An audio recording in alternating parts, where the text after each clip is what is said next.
Amin. Ya, shalom. Mantap. Terima kasih untuk tim PAW yang sudah melayani kita pada pagi hari ini, dan shalom juga untuk Noel. Sudah sehat Noel? Puji Tuhan ya.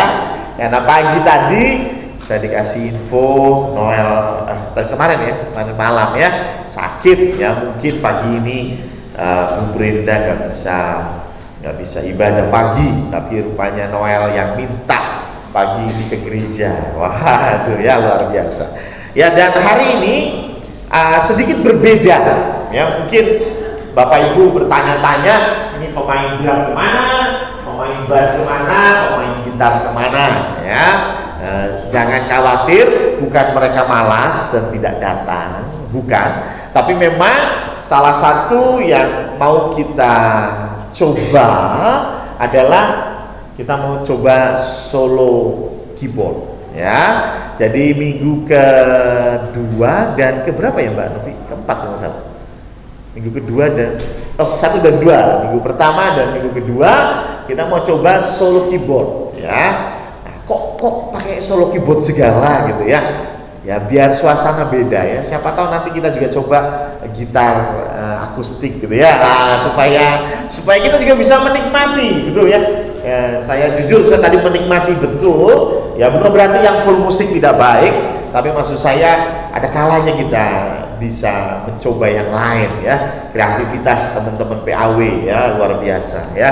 Nah karena itu tadi ya kita ibadah diiringi keyboard itu memang seperti itu ya, bukan gara-gara 3 temannya nggak datang ya, bukan ya, tapi memang seperti itu ya. Nah hari ini kita akan membahas kembali kepada Matius 20 Matius 28 ayat yang ke-20 ya. Bisa tidak tolong ditampilkan, dan hari ini pun LCD-nya luar biasa ya. LCD-nya luar biasa yang menampilkan teksnya sempurna ya. Artinya yang operator LCD sudah sering ke karaoke ya. No, ya segini ya. Enggak ya. Jadi Matius 28 ya ayat 20 ya. Kemarin minggu yang lalu kita sudah belajar tentang ajarlah gitu ya. Dan hari ini kita kembali Matius 28 ayat 20 berkata, dan ajarlah mereka melakukan segala sesuatu yang telah kuperintahkan kepadamu, dan ketahuilah aku menyertai kamu senantiasa sampai kepada akhir zaman ya. Ini ayat yang akan kita bahas 1 bulan ini. Minggu yang lalu ajarlah, dan hari ini kita akan belajar tentang melakukan ya, melakukan segala sesuatu. Ini menarik karena apa? Karena di depan dikatakan ajarlah. Saya coba cari referensi mulai dari Kamus Besar Bahasa Indonesia dan referensi yang lain. Jadi ajar itu lebih bersifat umum. Ajar itu lebih bersifat umum. Kenapa saya tertarik dengan kalimat ajar? Kenapa kok Tuhan tidak menuliskannya melatih? Ya, kalau praktek itu bahasa lebih tepat melatih, betul kan? Melatih memasak, itu pasti praktek itu, ya toh? Ya. Tapi kalau ngajarin masak belum tentu praktek, ya. Bisa jadi diomongin sama Mbak Novi, ya ini pokoknya bawang putih dirajang, tapi gimana ya? Kowe garap dewe itu, itu termasuk mengajar. Tapi kalau melatih itu pasti praktek, pasti, ya toh? Melatih apapun. Makanya maaf ya, kita nggak ngomong untuk mengajar anjing kita nggak, tapi melatih anjingnya kan. Anjing itu nggak perlu diajar, anjing itu dilatih ya. Kenapa? Sing penting prakteknya gitu. Sing penting iso ngoyak pencuri, yang penting bisa mengendus narkoba kan, itu tuh yang penting kan, itu melatih gitu ya. Jadi dilatih itu lebih kepada praktek gitu ya. Latihan itu lebih ke praktek ya. Latihan badminton nggak mungkin duduk diam dan belajar. Jadi sudut elevasi yang tepat nggak ada ya. Melatih badminton ya langsung di lapangan, kayak raket, kayak kok wes main gitu kan. Itu melatih. Nanti ketika melatih baru dikasih, oh kamu harus begini, kamu harus begitu. Ini melatih ya. Melatih sepak bola, melatih banyak hal ya. Tetapi yang jadi pertanyaan, kenapa firman Tuhan bilang ajarlah, bukan latihlah ya. Latihlah mereka melakukan, itu lebih tepat kayaknya ya. Karena melakukan itu bicara praktek, melakukan bicara praktek. Tapi Tuhan tulisnya ajarlah, bukan latihlah. Dan ajarlah itu bicara umum. Dan bicara umum ini juga termasuk di dalamnya konsep ilmu. Makanya kemarin kita sudah belajar bahwa ilmu pengetahuan itu ditransfer dalam hal mengajar. Dan rupanya ini pas dengan Matius 22 ayat 37. Ya, Matius 22 ayat yang ke-37 ya. Kasihlah Tuhan Allahmu dengan segenap hatimu dan dengan segenap jiwamu dan dengan segenap akal budi. Sebetulnya ini kutipan dari Ulangan 6 ya, ayat 4, 5, 6 ya. Tetapi yang menarik, Tuhan mau kita mengasihi Allah kita itu bukan hanya dengan segenap hati dan jiwa, tetapi dengan akal budi. Itulah mengapa kita perlu belajar. Kenapa sih Tuhan kasih perintah-perintahnya? Kalau kita hanya bisa melakukan tanpa mengerti alasan dibalik itu baik, tapi itu lebih tepatnya dilatih. Ya, itu lebih tepatnya dilatih. Tapi Tuhan mau kita diajar untuk melakukan. Berarti ada dua aspek yang penting di sini. Yang pertama bicara tentang praktek, tapi juga tidak kalah penting ini bicara tentang kenapa kita harus melakukannya. Betul? Makanya jangan pernah percaya kalau ada yang bilang, "Wis pokoknya kerjakan aja lah. Wis pokoknya percaya." Dulu ketika saya remaja banyak pengkhotbah ngomongnya gitu. Wis pokoknya percaya. Kenapa Tuhan ciptakan pohon pengetahuan? Wis pokoknya percaya. Ya, sehingga saya akhirnya ragu. Ini bener gak sih Alkitab? Gitu ya. Kok di sini pokoknya percaya. Wis pokoknya percaya. Wis pokoknya percaya. Dan ternyata Tuhan mau kita nggak cuma dilatih, kita diajar. Kita melakukan firman Tuhan, tetapi yang lebih penting kita tahu kenapa kita melakukannya. Nggak cuma melakukan, yes, nggak dilakukan nanti dijewer sama Tuhan. Kenapa kamu kasih perpuluhan? Oh nanti kalau nggak kasih perpuluhan usaha saya bangkrut. Kalau nggak kasih perpuluhan nanti saya dipecat. Ada loh orang yang kasih perpuluhan tiap bulan nggak absen dipecat. Ada ya. Artinya apa? Kalau engkau tidak punya alasan yang kuat untuk itu, maka suatu hari nanti engkau akan goyah. Ya. Kenapa? Karena di depan nanti akan ada badai. Loh, kok saya tahu? Kita akan masuk di dalam poin penting pada hari ini. Saya melihat ada 4 alasan kenapa kita perlu melakukan segala perintah Tuhan. Yang pertama, coba kita lihat Matius 7 ayat 24 sampai 27. Matius 7 ayat 24 sampai 27 ya. 2 macam dasar. Ini firman Tuhan yang Tuhan sampaikan ketika Tuhan selesai berbicara tentang khotbah di bukit. Ya. Sabda bahagialah, ya, konsep doa, konsep sedekah dan lain sebagainya. Kemudian ditutup demikian. Setiap orang yang mendengar perkataanku ini dan melakukannya, Jadi ini orang dengar dan melakukannya. Ia sama dengan orang bijaksana yang mendirikan rumahnya di atas batu, kemudian turunlah hujan, datanglah banjir, lalu angin melanda rumah itu, tetapi rumah itu tidak rubuh sebab didirikan di atas batu. Ya. Jadi ada hujan, ada banjir, ada angin. Saya kesimpulkan ada badai. Ya. Tapi ayat 26, tetapi setiap orang yang mendengar perkataanku ini dan tidak melakukannya, ia sama dengan orang yang bodoh yang mendirikan rumahnya di atas pasir. Kemudian turunlah hujan dan datanglah banjir, lalu angin melanda rumah itu sehingga rubuhlah rumah itu dan hebatlah kerusakannya. Apa yang bisa diambil dari dua cerita ini? Salah satunya adalah badai itu pasti datang. Ya, kalau ada lagunya Chrisye berkata badai pasti berlalu, karena Chrisye nyanyinya ketika sedang di dalam badai. Makanya dia bilang badai pasti berlalu. Tetapi saya hari ini berkata bahwa kalau Anda saat ini hidupnya baik saja, that's good. Tapi ketahuilah badai pasti datang. Mbok kapan pasti badai itu datang, baik untuk orang yang mendengarkan dan melakukan maupun buat orang yang hanya mendengar tapi tidak melakukan. Badai sama-sama datang. Badai itu kayak apa sih?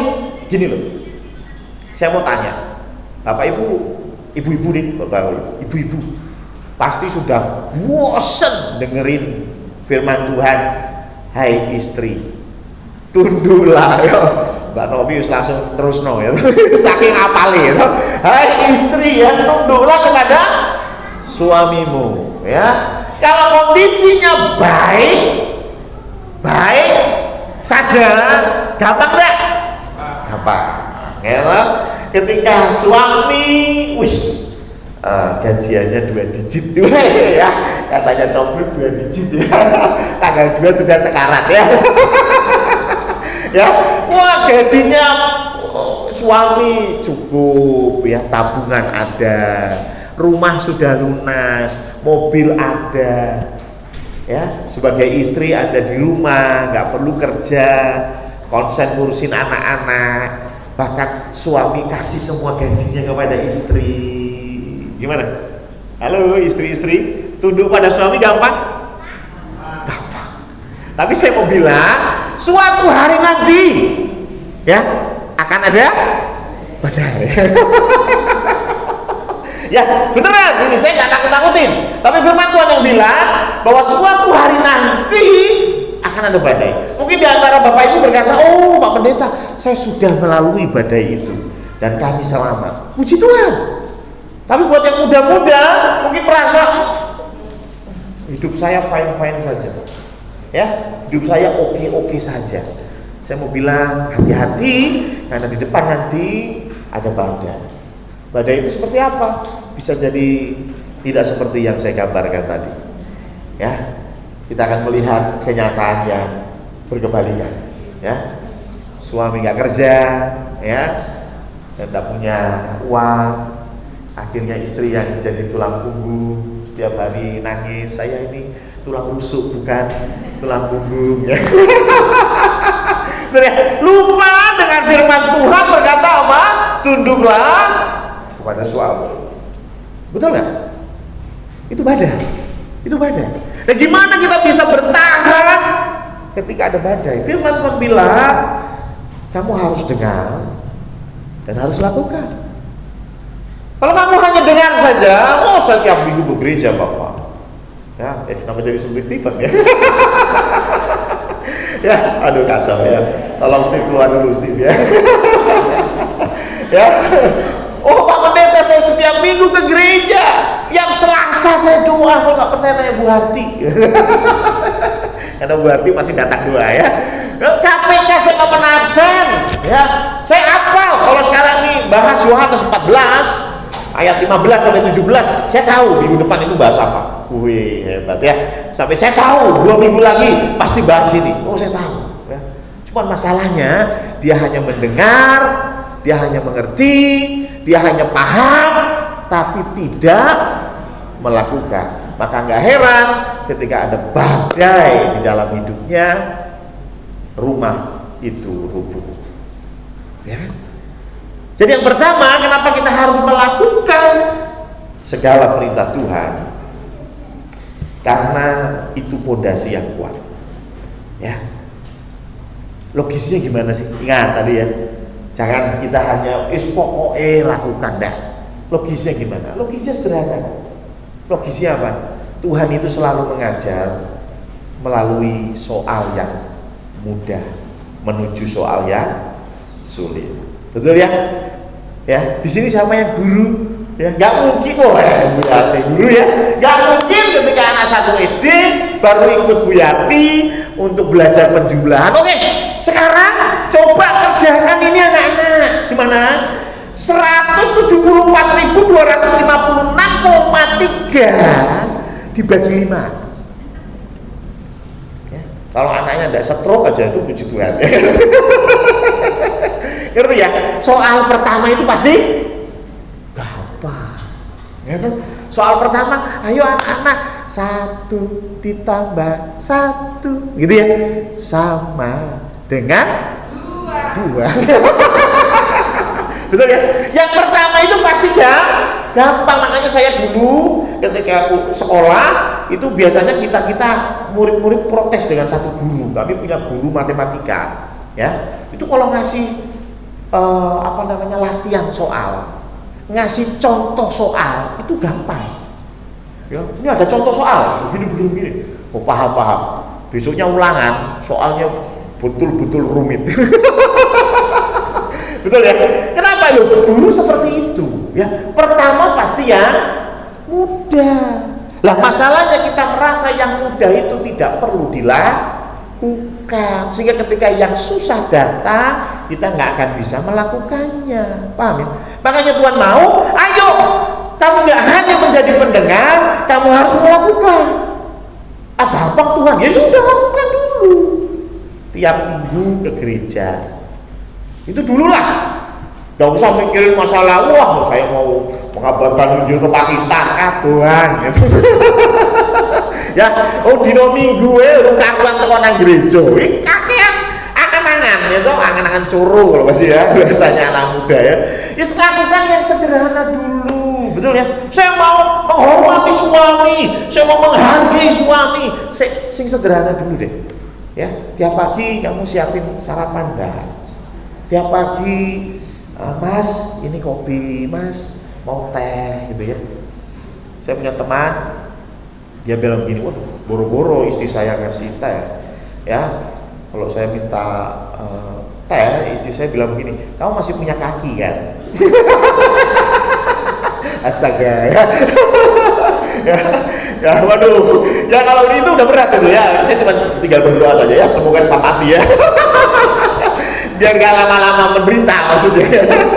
Betul kan ya? Jadi kalau Anda mau menghormati suami itu bagus. Tapi prakteklah dari yang sederhana, dari yang simple. Nanti akan ada badai, jangan khawatir. Ya, jangan khawatir. Nanti akan ada badai, dan ketika badai itu datang, engkau sudah terbiasa. Berat nggak? Tentu berat. Loh, rumah yang pondasinya batu ketika ditempa badai, ya mungkin nggak rubuh, tapi mungkin atapnya hilang, ya kan? Mungkin atapnya hilang, mungkin temboknya sebagian juga rontok, mungkin. Tetapi rumah itu tidak akan rubuh, itu penting. Ya, saya sadar kalau Anda di dalam hidup ada badai, terus tanda kutip hidupmu kemudian sedikit terluka, saya bilang itu wajar. Ya, karena firman Tuhan bilang ada rumah di atas batu kena badai. Ya kalau tergerus sedikit itu wajar. Tetapi janji Tuhan, kalau kau melakukan firman Tuhan, rumahmu nggak akan rubuh. Itu bedanya. Tuhan nggak bilang rumahmu akan 100% nggak kenapa-kenapa. Nggak juga. Ya. Ketika Anda tahu suamimu karena pandemi harus kehilangan pekerjaan, sebagai istri nangis nggak? Ya, pasti sedih, pasti banyak memikirkan banyak hal, ya toh? Terus pelampiasannya marahin suami. Padahal suaminya pun sudah stres, ya, karena baru kehilangan pekerjaan, gitu ya. Sehingga kondisi rumah jadi nggak stabil. No, itu normal. Tetapi firman Tuhan bilang, rumahmu nggak akan rubuh. Amin. Ya, ada aja pertolongan Tuhan selama kita mau melakukan firman Tuhan. Jadi yang pertama, kenapa kita harus melakukan firman Tuhan? Karena itu pondasi yang kuat. Yang kedua, Yohanes 14 ayat 15. Yohanes 14 ayat 15, ya. Pak Danu dengan sigap membuka Kejadian 3 ayat 6. Ya. Oke, jikalau kamu mengasihi aku, kamu akan menuruti segala perintahku. Jadi yang kedua, kenapa kita harus melakukan perintah Tuhan? Ya, satu pondasi. Yang kedua itu bukti cinta. Ya, bukti kasih. Kalau engkau bilang kau mengasihi Allahmu, mengasihi Tuhan Yesus, tapi engkau tidak menuruti segala perintahku. Menuruti perintah itu nggak hanya mendengar perintah, melakukan. Firman Tuhan pernah cerita, ada dua anak, yang satu disuruh bilang siap, tapi orang mangkat. Ya, ngomong siap toh, tapi orang mangkat. Itu yang satu. Anak yang kedua, dia bilang enggak, capek, lagi nge-game. Tapi kemudian dia pikir, aduh kasihan, ayah saya nyuruh saya. Maka dia tinggalkan PlayStation 5-nya dan dia mulai melakukan apa yang ayahnya perintahkan. Dan Tuhan Yesus tanya, mana anak yang lebih baik? Ya. Yang cuma bilang, siapa? Di gereja, oh Tuhan, aku mengasihi, sampai dilewer-dilewer, gitu. Di gereja, gitu. Ya, gitu keluar dari ruangan gereja lali, gitu. Lali melakukan segala perintah Tuhan. Ya, lebih baik di gereja mainan handphone tapi keluar melakukan firman Tuhan. Ya enggak juga. Ya, tapi kalau disuruh milih, firman Tuhan bilang ya mendingan yang itu. Ya, di gereja kayaknya pelengah-pelengah, orang tahu nggak teke, tapi di luar melakukan firman Tuhan. Ya, yang baik itu yang ngomong siap dan melakukan, itu yang paling baik, betul ya. Tapi kalau suruh milih, ya yang terbaik dari yang buruk, ya pilihlah yang tidak mau, menolak, tetapi di akhir cerita dia melakukan perintah Tuhan. Jadi melakukan perintah itu alasannya karena mengasihi. Ya, dan itu bukti mengasihi Tuhan. Saya pernah bilang bahwa cinta itu tidak melakukan apa yang kita sukai, tetapi cinta melakukan apa yang diperlukan. Ya, ketika Bapak Iwan Setiawan ada di sini, ya, mencintai istrinya, pasti dia akan melakukan, walaupun itu nggak dia sukai. Ya, walaupun dia nggak suka itu, tapi karena istrinya yang minta, ya dia lakukan. Sebetulnya Iwan Setiawan ini nggak suka nganterin istrinya belanja. Ya, contoh, contoh nggak suka sebetulnya, ya, pengennya di rumah tidur, ya, main PS5, ya kan. Tapi karena istrinya yang minta, istrinya yang tanda kutip, ya, perintah, ya, dia harus lakukan itu. Itu bukti cinta, betul ya. Hal yang sama dengan Tuhan. Kenapa kita perlu melakukan firman Tuhan? Karena itu bukti cinta kita. Yang ketiga, Yakobus 2 ayat 14 sampai 22. Yakobus 2 ayat 4 14 ayat 14 sampai 22. Ini agak panjang. Apakah gunanya, saudara-saudaraku, jika seorang mengatakan bahwa ia mempunyai iman, padahal ia tidak mempunyai perbuatan? Dapatkah iman itu menyelamatkan dia? Jika seorang saudara atau saudari tidak mempunyai pakaian dan kekurangan pakaian sehari-hari, makanan sehari-hari, dan seorang dari antara kamu berkata, selamat jalan, kenakanlah kain panas dan makanlah sampai kenyang, tetapi ia tidak memberikan kepadanya apa yang perlu bagi tubuhnya, apakah gunanya itu? Demikian juga halnya dengan iman. Jika iman itu tidak disertai perbuatan, maka iman itu pada hakikatnya adalah mati. Tetapi mungkin ada orang berkata kepadamu, ada iman dan padaku ada perbuatan. Aku akan menjawab dia, tunjukkanlah kepadaku imanmu itu tanpa perbuatan, dan aku akan menunjukkan kepadamu imanku dari perbuatanku. Engkau percaya bahwa hanya ada satu Allah saja, itu baik, tetapi setan-setan pun juga percaya akan hal itu, dan mereka gemetar. Hai manusia yang bebal, maukah engkau mengakui sekarang bahwa iman tanpa perbuatan adalah iman yang kosong? Bukankah Abraham bapak kita dibenarkan karena perbuatan-perbuatannya ketika ia mempersembahkan Ishak anaknya di atas mezbah? Kamu lihat bahwa iman bekerja sama dengan perbuatan-perbuatan, dan oleh perbuatan-perbuatan itu iman menjadi sempurna. Amin. Jadi panjang lebar Yakobus menjelaskan bahwa iman itu cara membuktikannya dengan perbuatan, ya, sampai disinggung Abraham dan lain sebagainya. Nah, saya kemudian mengkorelasikan dengan hidup saya dan kehidupan sehari-hari. Saya tuh pernah sakit, ya, pernah sakit. Dan biasanya kalau sakit itu akan banyak dokter-dokter bermunculan, ya. Contohnya saja, contoh loh ya, contoh. Tiba-tiba Mbak Novi bilang, Om Yoyo, itu kalau kayak gitu dikasih jeruk tambah kecap, itu cepat sembuh. Saya dengar dari Mbak Novi. Terus saya bilang, oh iya Mbak, makasih. Terus saya pulang dan saya tidak melakukan hal itu. Menurut Anda kenapa? Males? Enggak, sederhana. Saya nggak percaya. Benar kan? Ya, ketika sampai pulang ke rumah, saya ambil Dekolgen, saya minum. Padahal Mbak Novi tadi bilang, oh ini dikasih jeruk, campur kecap, campur nasi, campur kuah soto. Ya. Tapi saya pulang makan Dekolgen gitu ya. Saya nggak di-endorse ya. Ya, saya mau tanya kenapa saya lakukan itu?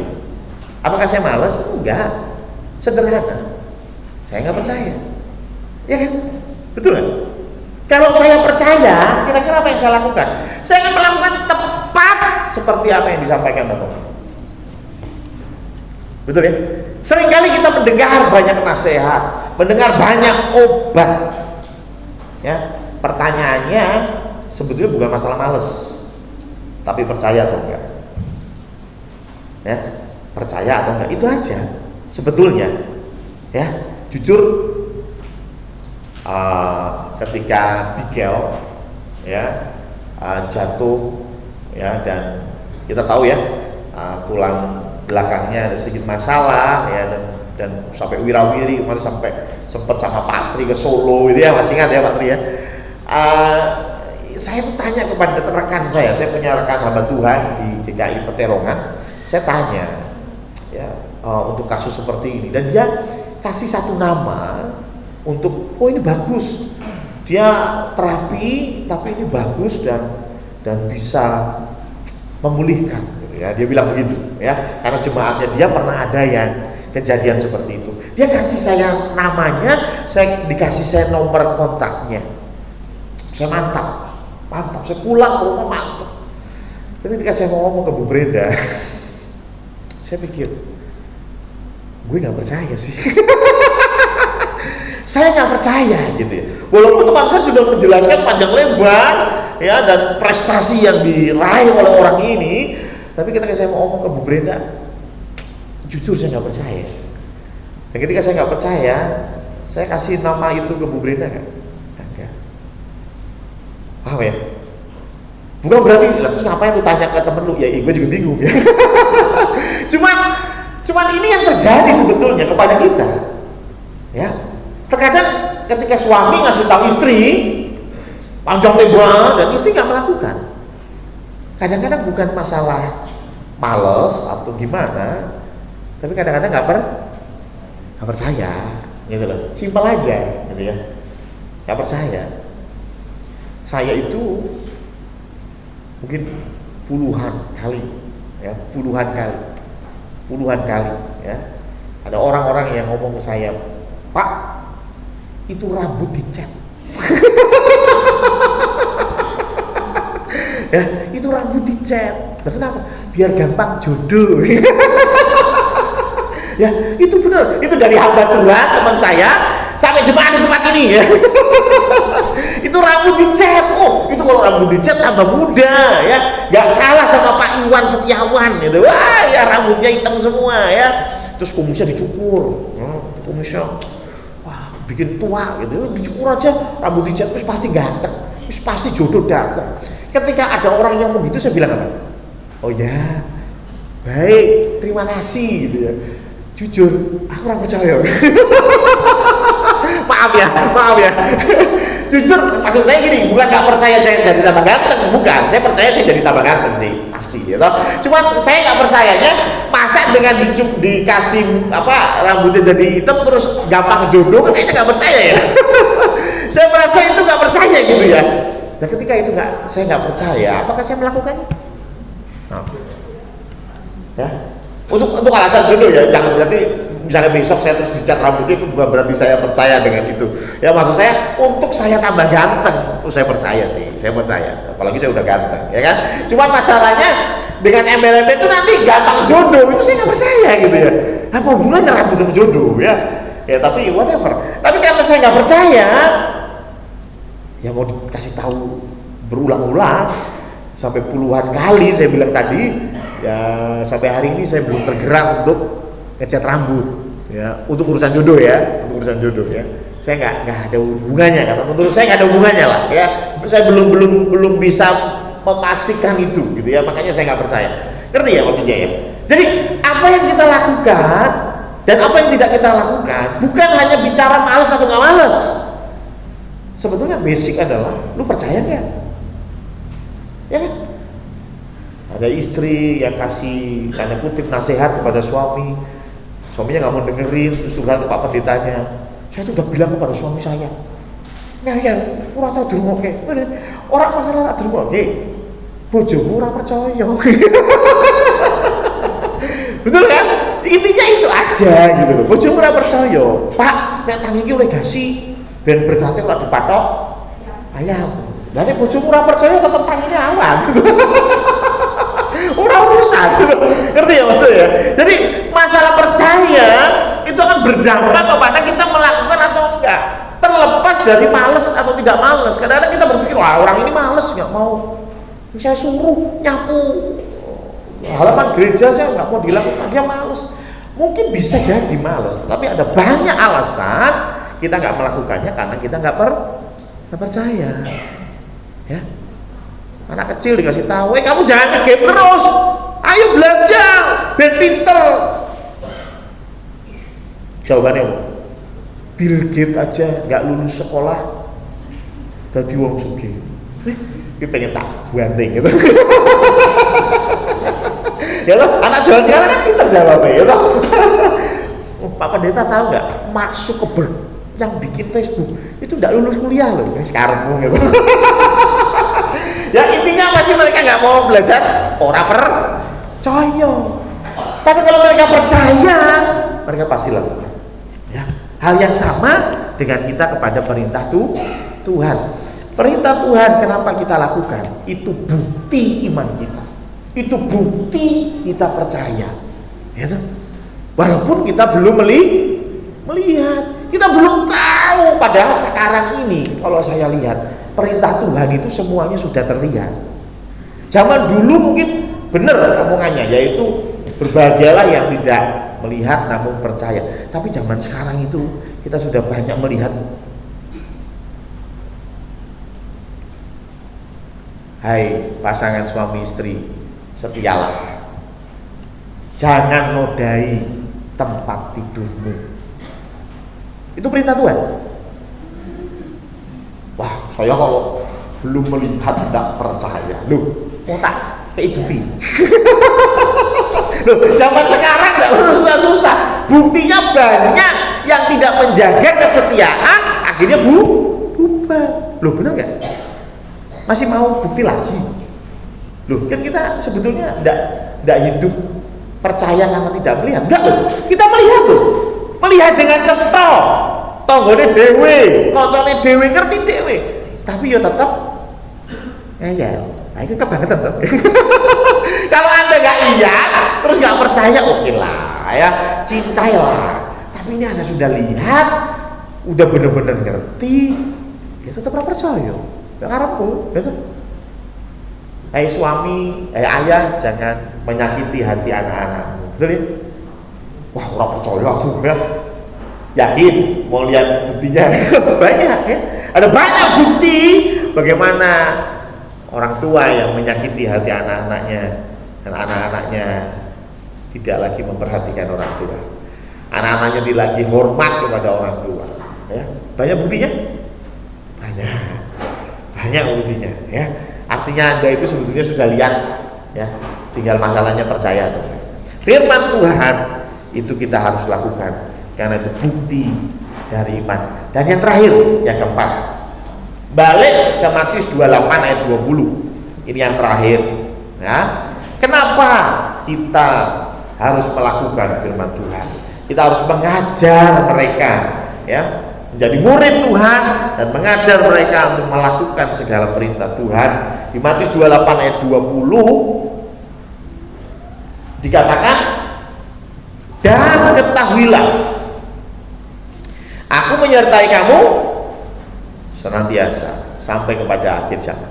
Dalam konteks ini, konteks Matius 28 ayat 19 dan 20, ketika kita melakukan perintah Tuhan, ada garansi apa? Aku menyertai. Kadang-kadang kita ini kan sok pede.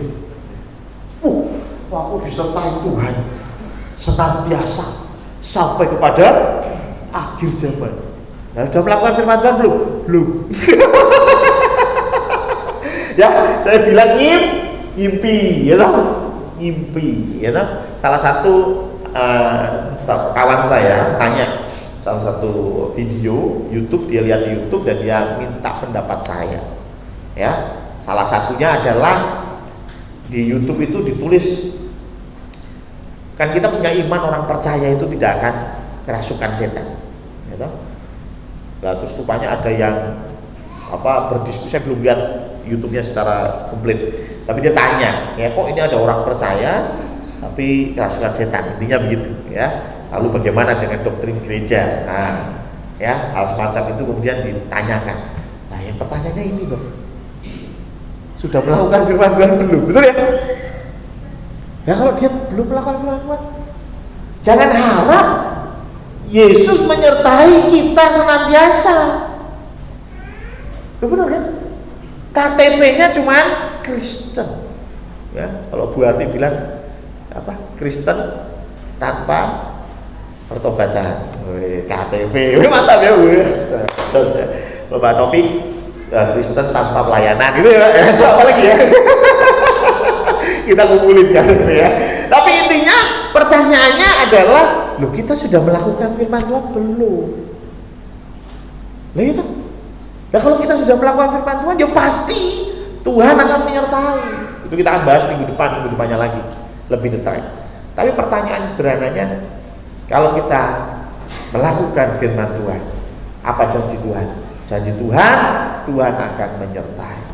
Makanya Raja Daud berkata, sekalipun aku berjalan di dalam lembah kegelapan, tetapi gadamu dan tongkatmu yang menghibur aku. Artinya Allah ada di situ. Karena Allah yang bawa tongkat dan gada. Ya, Allah ada di situ. Allah ada di lembah kekelaman. Kita nggak akan terbebas dari lembah kekelaman. Kita tetap harus melalui lembah kekelaman. Kita tetap harus menghadapi badai. Tetapi bedanya kalau kita melakukan firman Tuhan, maka ada penyertaan Tuhan. Ya, itu yang membedakan. Itulah mengapa rumah tadi tidak akan rubuh, karena ada penyertaan Tuhan. Karena itu, ayo kita melakukan segala perintah Tuhan. Amin. Mari kita tutup di dalam doa. Shalom Bapak Ibu. Kita akan simak warta Jumat untuk pekan ini. Nanti sore masih ada ibadah kebaktian yang kedua. Pelayanan akan ujian akan dipimpin oleh Bapak Tunggoro, Ibu Yuni, Ibu Ana, LCD Saudara Kavi, Firman Tuhan Pendeta Samuel, doa syafaat Bapak Yakub, pengumuman Bapak Pendeta Samuel, dan musik Saudara Rona. Kita akan lihat untuk pelayanan sepekan. Minggu untuk tanggal 9 Juli 2023 untuk tunas remaja dan juga Genji masih diliburkan. Untuk Selasa tanggal 11 Juli 2023 ada persekutuan doa malam pukul 18.30, petugas diakan Purwoko. Untuk hari Jumat 14 Juli 2023 pukul 18.30 ini KPK Sukacita, tempat di Bukelen, pujian Ibu Yuni. Untuk KPK Kasih diliburkan. Saya kurang tahu, nanti mungkin ada pengumuman. Untuk Sabtu 15 Juli pukul 3 atau pukul 15 JKK dan Tunas ada ibadah kenaikan kelas, pujian Saudari Priska, firman Tuhan Ibu Ani. Kita akan lihat di laporan keuangan. Laporan kas pembangunan tahap 3 saldo per 8 Juli 2023 sebesar Rp27.387.375. Dan untuk persepuluhan Minggu 2 Juli 2023 dan Rp3.796.000. Kita lihat warta khusus.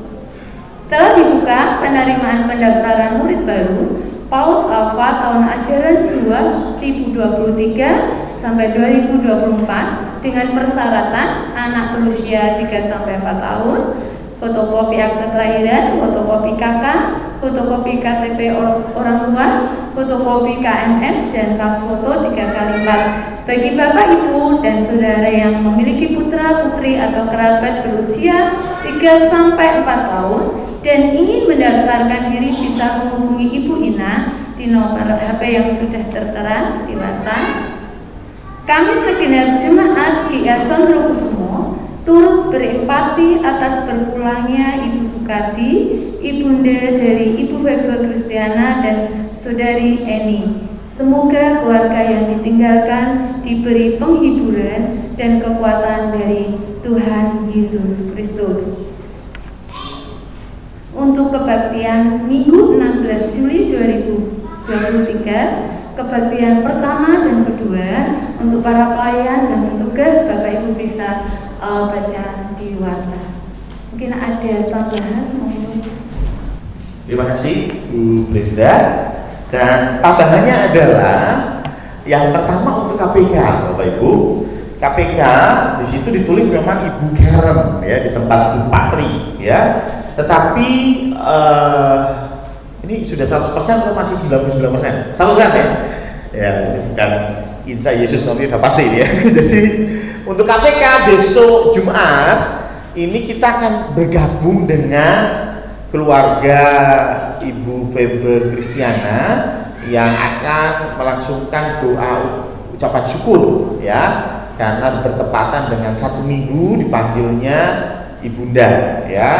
Nah, jadi kita akan ber-KPK tanda kutip itu di tempatnya Ibu Febe Kristiana dan Mbak Eni ya di panggung.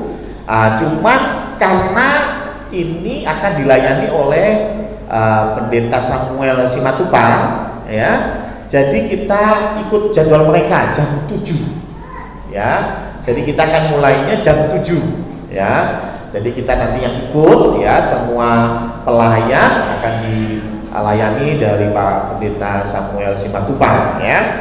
Tapi kita akan datang ke sana untuk kita juga bersama-sama melakukan ibadah ucapan syukur, ya, jam 7, sekali lagi jam 7 malam, ya. Yang pertama itu, ya, tim musik saya mau tim musik, ya, Pak musik, Pak Eko mana? Pak Eko, ya, Pak Eko, ya, hanya satu, ya. Jadi yang pertama itu yang saya revisi. Yang kedua, PPK Pak Diaken Purwoko, Pak Diaken Purwoko malah, ya. PPK berangkat jam berapa, maaf? Jam 10, ya. Jadi PPK daerah 1 yang akan diadakan di Kendal siang hari nanti, kita akan berangkat jam 10 dari gereja, ya. Jadi monggo yang sudah terjawil oleh Mas Purwoko, ya, kita akan berangkat jam 10 dari gereja, ya. Yang mau ikut boleh, tapi kemarin kayaknya sudah ada listnya 10 orang, ya, 10 orang akan ikut. Tapi saya kira kalau ada yang mau boleh, ya, silakan nanti dipikirkan untuk kesananya rame-rame, ya. Itu yang kedua. Dan yang ketiga, saya minta Pak Eko bisa mainkan satu lagu karena saya mau nyanyi, ya. Nyanyi lagunya ini agak sulit, ya. Tolong kuncinya di H, ya. Ini lagunya. Happy birthday, happy birthday, happy birthday, Jase. Siapa itu Jase? Ternyata ada 4 yang ulang tahun. Yang pertama Jovan Sofani, ya, mana Jovan yang sangat lucu, Jovan Sofani di rumah, ya. Yang kedua ada Alfian, Alfian juga ulang tahun, melarikan diri, ya. Yang ketiga ada di sini orangnya, ya. Saya minta untuk bangkit berdiri Pak Samuel Sudarto, ya, selamat ulang tahun. Dan yang ketiga, yang keempat, Eunika Jessica, ada datang? Oh, nggak datang, ya. Jessica, ya, putri dari Pak Tri juga ulang tahun pada hari ini, ya. Jadi makanya saya tulisnya Jase, ya, Jovan, Alfian, Samuel, dan Eunika, ya. Selamat ulang tahun, dan kita akan doakan juga untuk keempat saudara-saudari kita ini yang berulang tahun pada hari ini. Mari kita bangkit berdiri, kita akan tutup di dalam doa berkat.